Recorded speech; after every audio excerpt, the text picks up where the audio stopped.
저는 오늘 잊지 말아야 할 두 가지 중요한 사실이라는 제목으로 함께 이 시간에 말씀을 나누고자 합니다.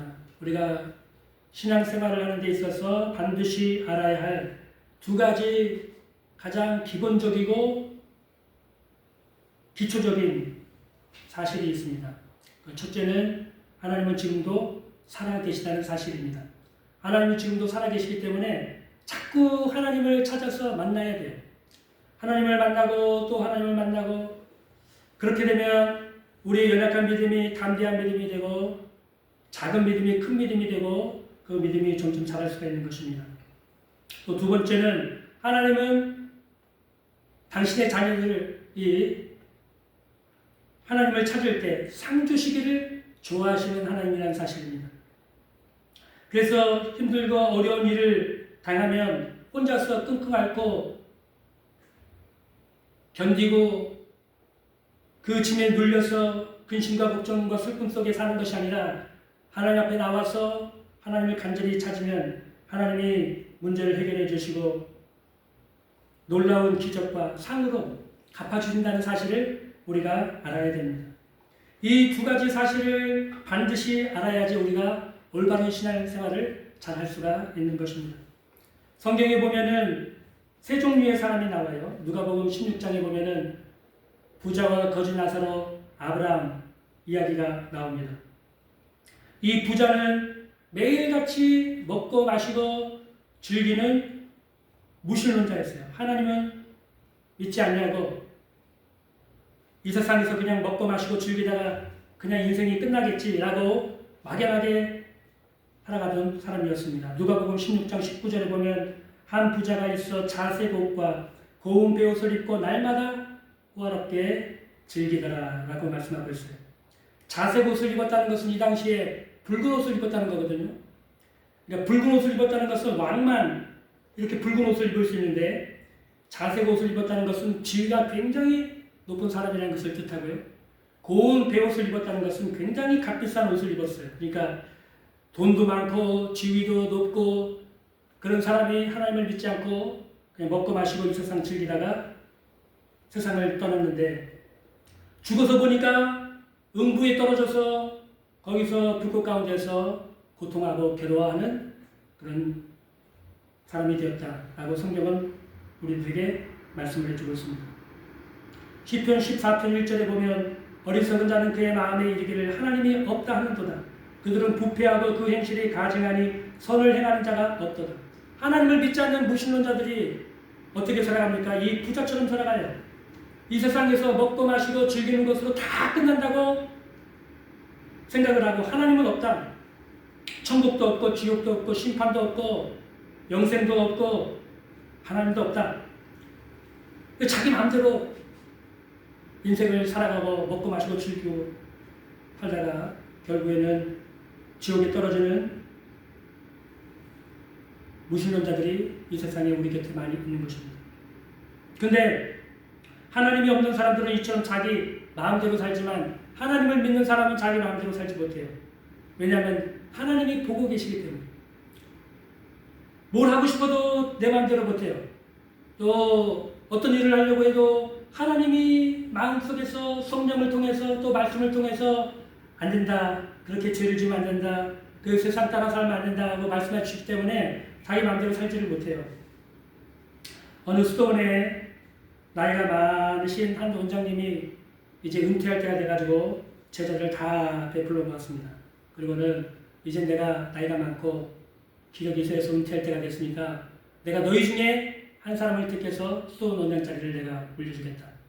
내가 너희들을 테스트를 할 것인데 이 테스트를 통과한 사람, 그 사람에게 내가 이 수도원 원장 자리를 물려주겠다. 이 제자들이 수도원 원장 자리를 물려준다니까 귀가 쫑긋해가지고 무슨 테스트인가 하고 봤더니 하는 말이, 너희들이 이제부터 밖에 나가가지고 들로 산으로 시내로 나가서 살아있는 새를 잡아다가 그 새를 아무도 보지 않는 곳에 몰래 가서 죽여서 그거를 새장 속에다가 담아다가 해가 질 무렵에 이 수도원으로 가지고 와라. 이게 테스트다. 자, 나가라 하고 다 보냈어요. 그러자 제자들이 들로 산으로 골짜기로 동굴로 막 새를 쫓아다니면서 새를 붙잡아가지고 죽여가지고 새장에다가 넣고 해가 질 때에 이 수도원에 다 도착을 했습니다. 근데 해가지고 다른 제자들은 다 왔는데 그 수도원에 어리석고 너무 착해가지고 바보 취급당하는 이 제자 한 사람이 아직 안 온 거예요. 그래서 제자들이 생각하기를 이 바보 같은 놈이 이 원장님이 하신 얘기를 잘 이해를 못하고 어딘가 가서 또 한참 헤매고 있나 보다. 서로들 비웃고 조롱하고 있는데 그래서 보니까 이 바보같이 놀렸던 이 제자가 새장 하나를 딱 가지고 오는데 얼굴을 보니까 얼굴이 죽상이에요. 깊은 고민에 빠져가지고 한참 고민하면서 걸어오는데 제자들이 이 새장을 보니까 새가 막 뛰고 있거든요. 그 서로 박수를 치면서 아이 바보 같은 놈 너는 이제 떨어졌다. 아이고 이 바보 같은 놈아 그거 하나도 일 처리를 못하면서 네가 무슨 수원 원장 자리를 한다고 그렇게 가가지고 애를 썼냐. 다 비웃었어요.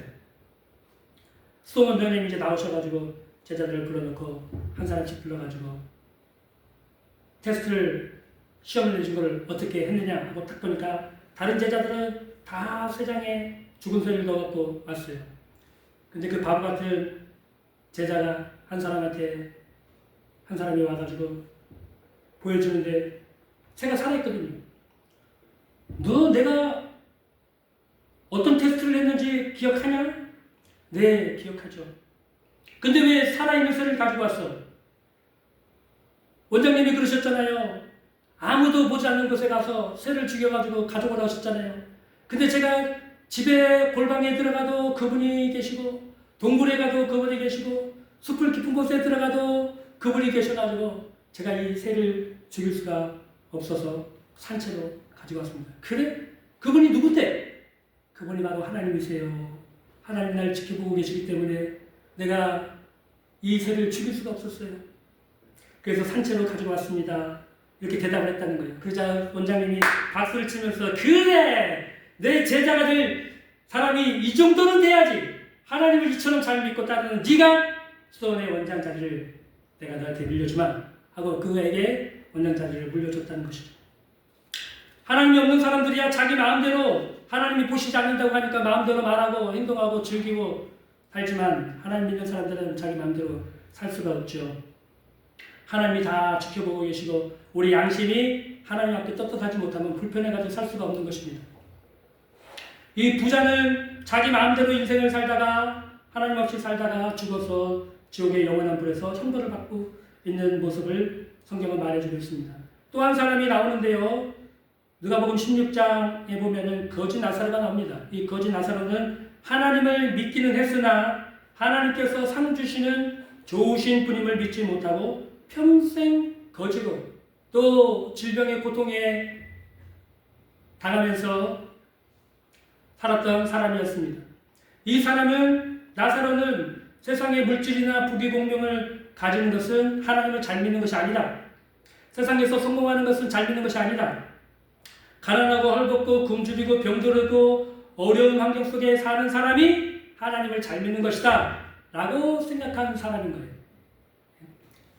그러나 성경은 이렇게 말씀합니다. 요한 3서 2절에 사랑하는 자여 내 영혼이 잘된 같이 내가 범사에 잘되고 강건하기를 내가 원한다. 하나님은 우리가 영혼이 잘되고 범사가 잘되고 강건하기를 하나님은 원하시는 좋으신 하나님이십니다. 우리가 가난하고 병들고 헐벗고 사는 건 하나님이 좋아하지 않으세요. 근데 가난하고 병들고 헐벗고 사는 것이 하나님의 뜻이라고 그렇게 생각하고 믿는 사람들이 있습니다. 잘못된 생각이에요. 오늘도 우리가 본문 말씀을 보지만 히브리서 11장 6절에 보면 있지만 하나님은 자기를 찾는 자들에게 상 주시는 하나님이시라고 말씀을 하고 있습니다. 그렇죠?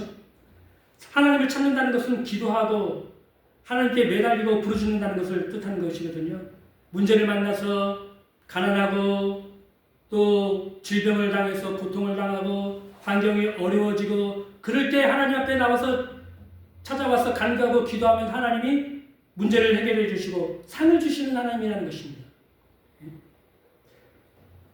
그래서 열심히 우리가 하나님을 찾아서 상을 많이 받아서 예수님도 잘 믿고 돈도 잘 벌고 교회도 잘 나오고 부자가 되고 건강하고 그렇게 살면은 하나님께 큰 영광을 우리가 돌릴 수가 있습니다.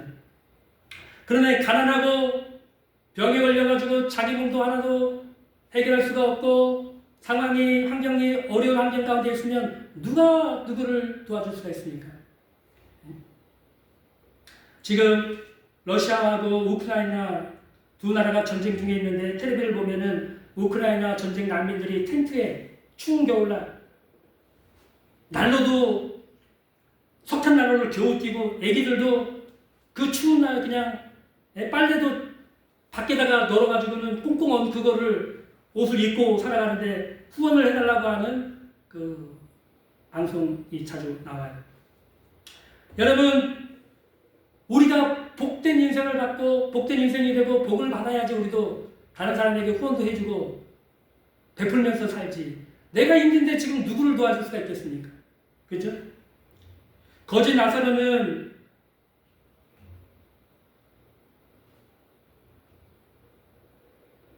병들고 가난하고 비참하게 살았지만 하나님은 잘 믿었어요. 그러니까 주일 예배 잘 드리고 새벽 예배 잘 드리고 철야 예배까지도 하고 금식도 하고 작정기도도 하고 신앙생활은 좋았는데 가난해야 거룩하고 가난해야 신령해지고 가난해야 잘 믿는 것이라고 믿는 것은 잘못된 믿음인 것입니다. 누가복음 16장 20절에서 21절에 보면 그런데 나사로라 이름하는 거지가 헌재투성이로 그의 대문 앞에 버려진 채 그 부자의 상에서 떨어지는 것으로 배불리게 하며 심지어 개들이 와서 그 흔들을 할지라. 이러한 삶은 정말 본인도 힘들고 주변에 있는 사람들에게도 본이 되지 않고 은혜도 되지 않습니다. 사람들이 이런 말을 합니다. 그러면 왜 저 거리에 가난하고 헐벗은 병든 사람들이 이렇게 많습니까? 왜 교회 안에 하나님이 정말 계시다면은 병든 사람이 많고 가난한 성도들이 이렇게 많습니까? 하나님이 살아계시다면 골고루 복을 다 나눠주셔야죠. 이에 대한 대답으로 좋은 예화를 제가 한 가지 설명을 드리겠습니다. 미국의 시카고의 한 빈민가에 한 목사님하고 이발사가 함께 거리를 걸어가고 있었어요.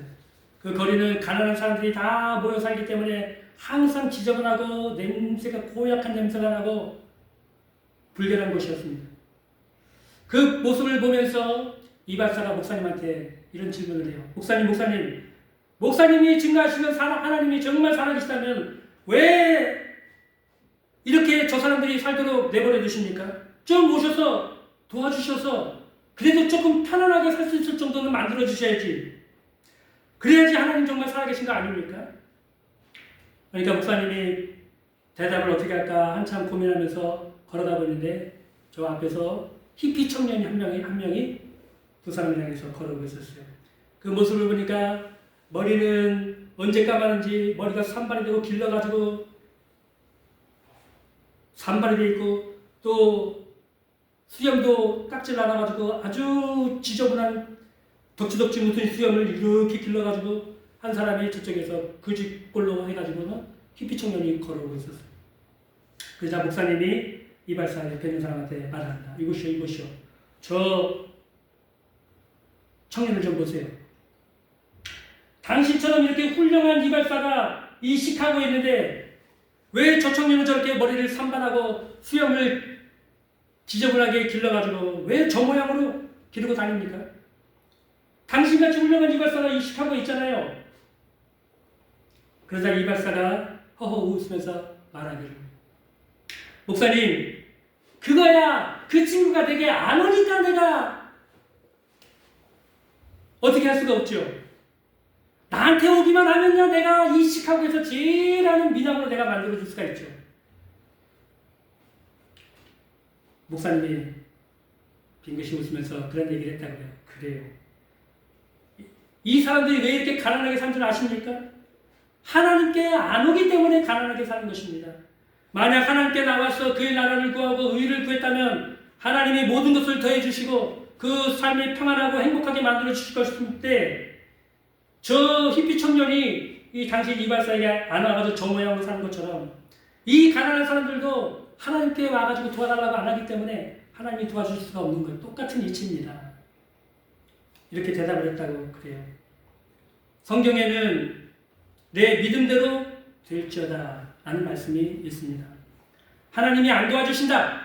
하나님이 내가 기도해도 응답을 안 해주신다. 이렇게 믿는 사람은 하나님이 그냥 그 믿음대로 될지어다 안 도와주시는 거예요. 그러나 하나님은 상을 주시는 분으로 믿고 살아계신 분으로 믿고 열심히 하나님께 기도하고 예배를 드리고 작정도 기도도 하고 부지런히 하나님께 열심히 기도하면서 찾고 구하면 하나님은 내 믿음대로 될지어다. 하나님이 상으로 갚아주시고 기적으로 갚아주시고 문제를 해결해 주시는 것으로 갚아주시는 좋으신 하나님이십니다. 많은 사람들이 교회를 다녀도 하나님이 어떤 분인지 올바로 아는 사람이 많지 않은 것 같아요. 교회를 다니고 병이 들어도 고쳐달라고 하나님께 매달리지 않습니다. 문제를 당해도 어려움을 당해도 하나님 기도해가지고 응답받을 생각을 안 하고 자기 힘으로 자기 노력으로 어떻게 되지 한번 애를 써보는데 문제가 해결이 안 되죠. 그거는 하나님을 잘못 알고 잘못 믿는 것입니다.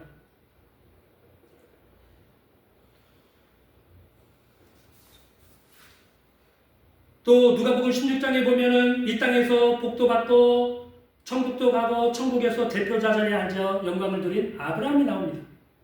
누가복음 16장 23절 24절에 보면 그가 음부 중에 고통 중에 눈을 들어 멀리 아브라함과 그 품에 있는 나사로를 보고 불러 이르되 아버지 아브라함이여 나를 긍휼히 여기사 나사로를 보내어 그 손가락 끝에 물을 찍어 내 혀를 서늘하게 하소서. 내가 이 불 가운데 괴로워하나이다. 믿음의 조상 아브라함은 이 누가복음 16장에 보면 천국의 대표자로 나옵니다. 나사로가 죽어서 천국에 갔는데 그 나사로의 영혼을 아브라함이 품어주고 있어요.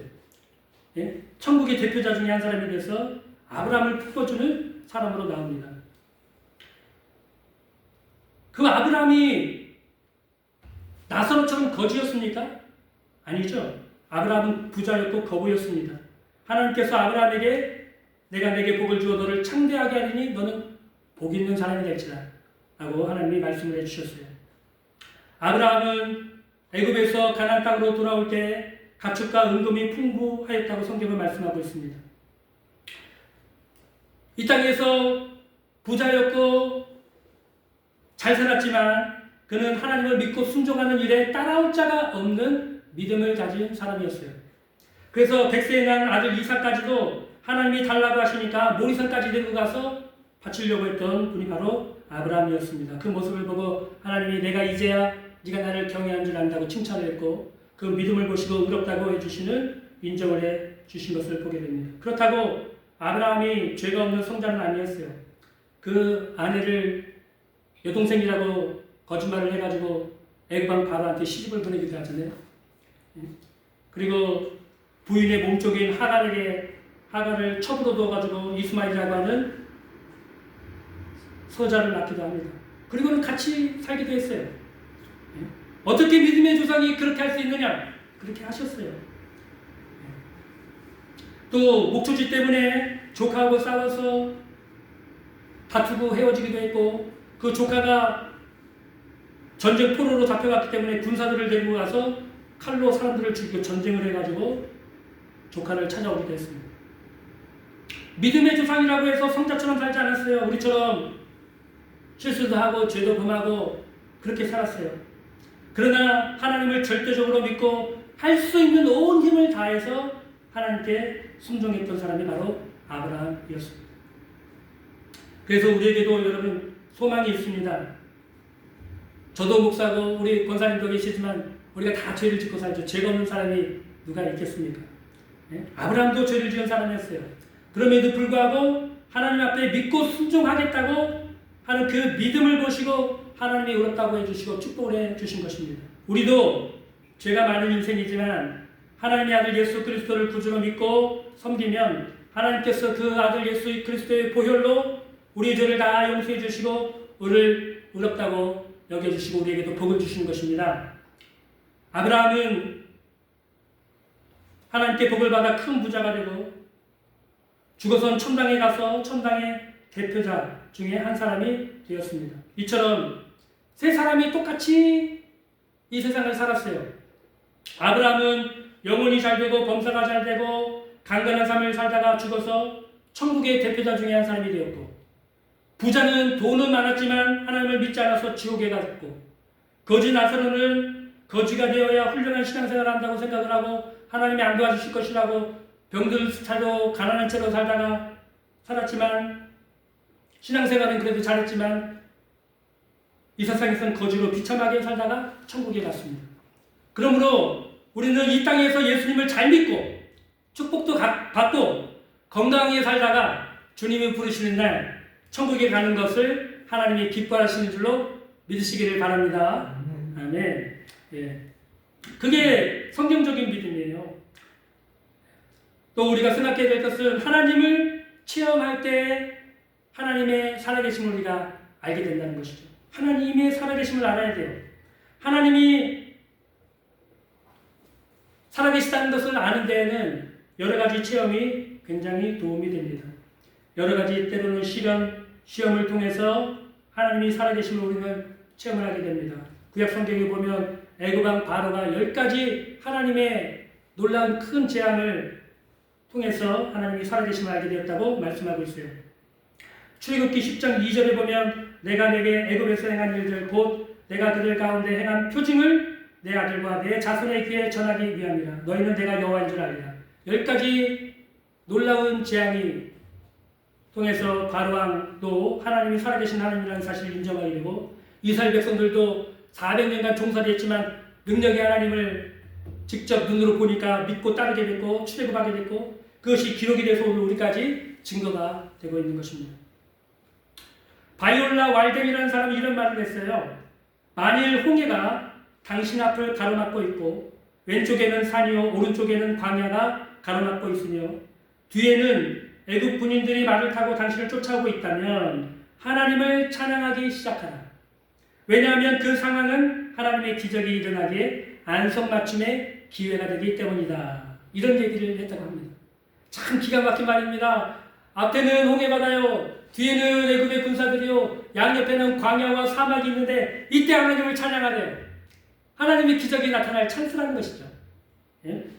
여러 가지 시험과 환난을 우리가 만나서 하나님 앞에 나와 간구하고 기도하고 부르짖으면 그때 하나님이 나타나시고 일하시기 시작하시는 것입니다. 제가 예전에 체험했던 2가지 얘기를 좀 말씀을 드리려고 해요. 제가 처음에 시골 교회 목회를 나가게 됐는데 그때가 2006년도입니다. 2004년부터 2006년까지 한 3년 정도 기도원에서 찬양 기도를 하면서 전도사 사역을 했어요. 그러다가 목회를 하고 싶은 마음이 생겨서 기도원에 나와서 수원에 있는 저희 형님네 교회에서 봉사를 하면서 찬양 운동하고 성가대 지휘하면서 하나님께 기도했습니다. 하나님, 저 이제 목회를 좀 나가려고 싶은데 목회 나가게 하나님 도와주세요. 하나님 도와주세요. 목회 길을 열어주세요 하고 기도를 했습니다. 그런데 제가 3년 동안 기도원에 꼭 박혀가지고 나오질 않았기 때문에 어떤 목사님도 저를 기억을 안 해주세요. 또 제가 가지고 있는 돈이 한 푼도 없었어요. 그러니까 저는 목회를 나갈 수 있는 형편이 0%예요. 불가능한 거예요. 제 힘과 제 능력과 제 노력으로는 목회를 나갈 수 없어요. 그래서 제가 한 게 뭐냐면 기도한 거예요. 기도. 하나님이 기도하면 응답해 주신다고 했으니까 깜깜한데 앞이 캄캄하고 목회 나갈 방법이 전혀 능력도 안 되는데 하나님 앞에 기도한 것입니다. 하나님, 나 목회 나가고 싶어요. 나가서 나도 복음을 전하고 말씀을 전하고 목회를 하고 싶어요. 기도하기 시간인데 한 주가 지나도 응답이 없어요. 한 달이 지나도 응답이 없어요. 2달이 지나고 3달이 지났는데도 응답이 없는데 어느 날 갑자기 전화가 왔습니다. 10년 만에 기사를 같이 썼던 후배 한 명이 전화가 왔어요. 그 친구는 저를 잘 모르고 저도 그 친구를 잘 몰라요. 그냥 그 방을 옮길 때 도와달라고 해서 제가 잠깐 가가지고 그 친구 책을, 후배 책을 옮겨다 준 게 전부였어요. 근데 그 친구가 어떻게 알고 제 전화번호로 전화를 했어요? 어이구, 후배 오랜만이야. 웬일이야? 하고 전화를 했더니, 선배님, 혹시 지금 목회하고 계세요? 아니, 나 지금 목회 아직 안 하고 있는데, 혹시 그러면 목회하실 생각 있으세요? 당연히 목회를 할 생각이 있지. 왜 그러는데, 지금 장인어른이 저기 충북 제천에 감리사로 계시는데 그 지방교회 한 교회가 목사님이 자리를 이동하시는데 그 시골교회 자리가 비었는데 괜찮은 사람이 있으면은 자신한테 추천을 해달라고 알아보라고 부탁을 하셨다. 근데 제가 알아보다가 보니까 갑자기 선배님이 생각나가지고 전화를 드렸어요. 선배님 어떻게 그 시골교회라도 목회 나가실 생각이 있으세요? 박수를 치면서 아이고 이 사람아 내가 목회를 나가기 위해서 내가 3개월을 기도했어. 아이고 이게 하나님의 응답인가 보네 내가 가야지 하고는 그 친구가 충북 제천에 어디로 나오라고 해가지고 가서 그 지방의 감리사님을 만나서 거기로 가기로 결정을 해서 제가 제일 처음에 충북 제천시 고병동 160번지에 있는 새누리 감리교회에 목회를 나가게 됐습니다. 기적이죠. 0%였어요. 0%. 누가 나를 압니까? 예? 그런 체험을 하고 하나님이 진짜 내 기도를 듣고 응답해 주시면 하나님이 살아계시는구나. 그걸 체험할 수가 있었습니다. 또 한 가지 간증을 또 드리자면 기도원에 있을 때 일입니다. 3년 정도 여기 앞에서 예배 시간 되면 항상 1시간을 찬양을 했어요. 1시간을 찬양하면요 머리부터 발끝까지 땀이 쫙 흘러가지고 정신이 없어요. 그냥 쉬지도 않고 계속 찬양을 1시간을 찬양하니까. 지금 여기 보면 우리가 찬송 부를 때 중간에 간주도 들어가는데 그건 간주도 없어요. 옆에서 드럼을 꽝 계속 때리고 나는 나의 죄를 씻기는 예수의 피밖에 없는 이렇게 1시간을 찬양해요. 그러니까 온 몸에 그냥 주룩주룩 땀이 1시간 찬양하면 열심히 찬양 인도를 하는데 찬양하기 전에 항상 1시간 전에 예배당에 와가지고 30분 성경 읽고 30분 기도를 하고 난 다음에 강대상에 와가지고 여기 앞에 와서 찬양을 했거든요. 그날도 저 뒤에서 성경 30분 읽고 말씀을 보고 있는데 한 사람이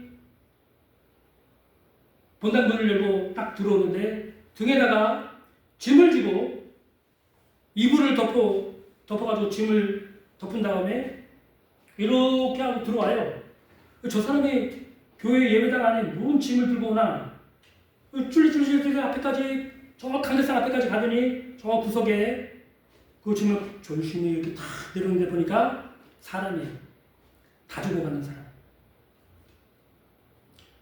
제가 여기 딱 보니까 우리 권사님도 텔레비 보시면 아시겠지만 그 텔레비에 아프리카 영양실조 걸린 애들 있죠. 네, 애들. 머리만 이렇게 크고 다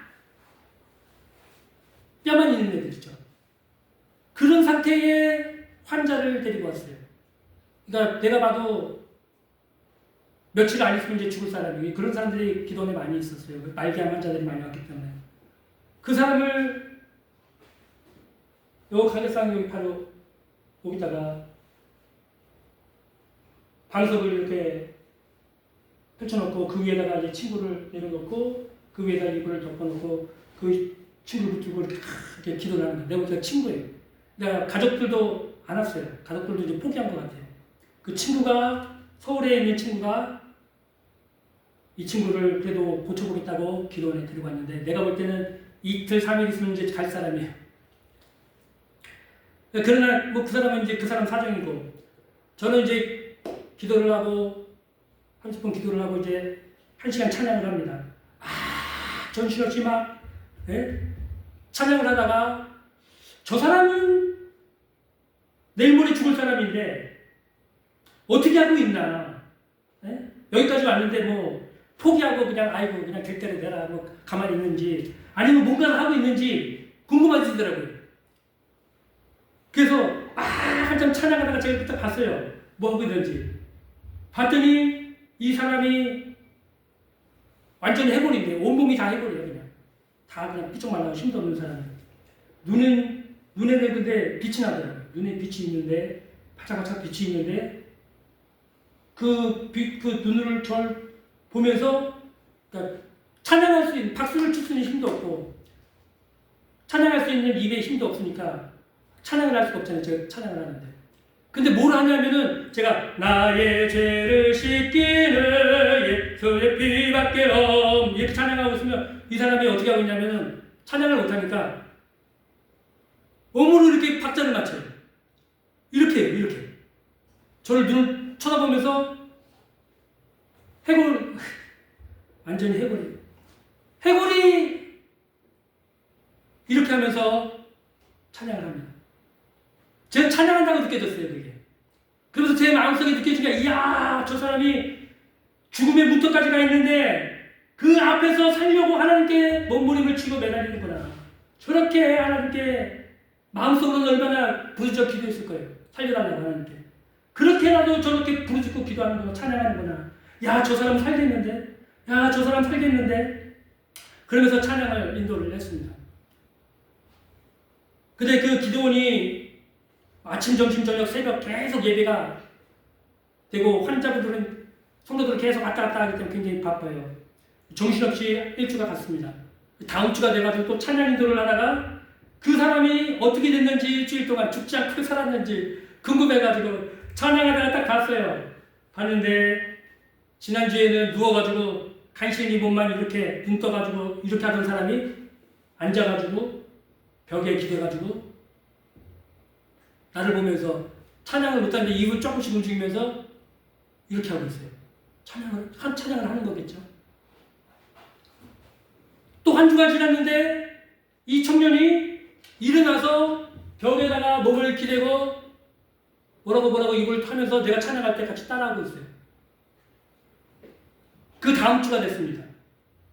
제가 기도원에서 점심을 먹고 이제 산책을 하거든요. 운동 삼아서 밖에 나와가지고 이제 산으로 둘러싸여 있는 기도원이기 때문에 한 바퀴를 돌면 산책이 돼요.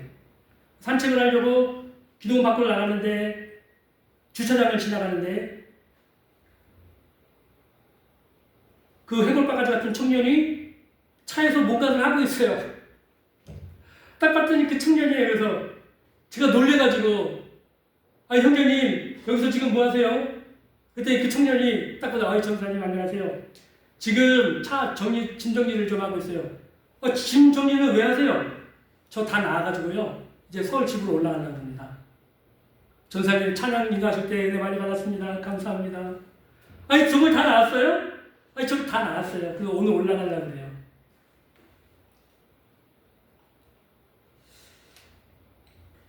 그 모습을 보면서 내일 모레 죽을 사람도 하나님 그렇게 살려주세요. 찾고 하나님께 매달려서 기도하니까 그 죽을 병도 고쳐주시고, 예? 그리고는 서울에 올라가서 신학을 해가지고 신학을 하겠다고 하고 친구랑 같이 차를 타고 올라갑니다. 그 모습을 봤어요. 예.